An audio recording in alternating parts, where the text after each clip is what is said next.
We've really focused this year on, instead of the long-term goals, really taking everything one day at a time. And we have 14 new freshmen. So we feel like our team has really changed what it's looked like in the past. We've been more senior-led. And so I think this year, obviously we still have those goals, we always will, but our day-to-day conversation is more about what we're doing each drill, each practice, and getting better each day. Lots of fundamentals, not trying to get too big with plays and schemes and really not trying to overwhelm them, trying to give them the very basics of what they're going to see in the college game, how it differs from the high school game, and really trying to get them up to speed. Really the pace of the game is the biggest difference, so that's my biggest concern right now.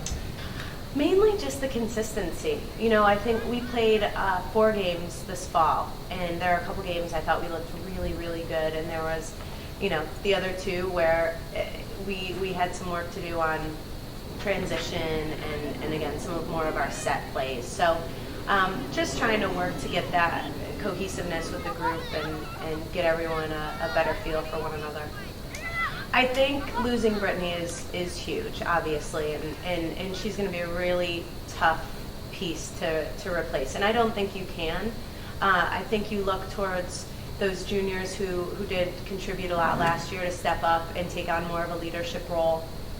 We can't sit back and give the ball to Brittany and let her do it all herself. And I think once we figure out how to be those leaders and how to take charge and start to come together and not just rely on one person. And I think Brittany was a great player, and sometimes with that, you rely too much on them. And it makes it easy for other teams to scout you and that sort of thing. So I think it's going to be a challenge to start the year, and once we sort of get that figured out and start to work together a little bit more, I think it's going to be a good group. I think they're really good lacrosse players. We have an outstanding freshman class, and once it comes together for them, it's going to be exciting. Molly Marbuck's the sophomore, and she got some pretty good experience last year.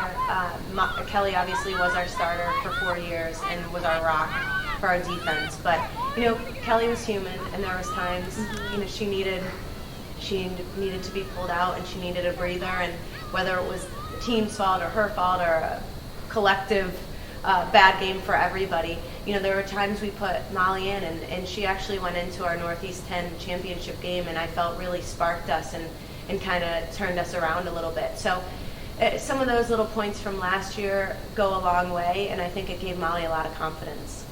Exactly, and that we're really trying to work them in with the upperclassmen so that they're learning from us, but really that you need them to learn from the people on the field and get that experience. And there's going to be some that are starting and really contributing, hopefully. So I think they're going to get some really, really good experience this year. At defense, a junior from Syracuse, number 13, Molly Moyne.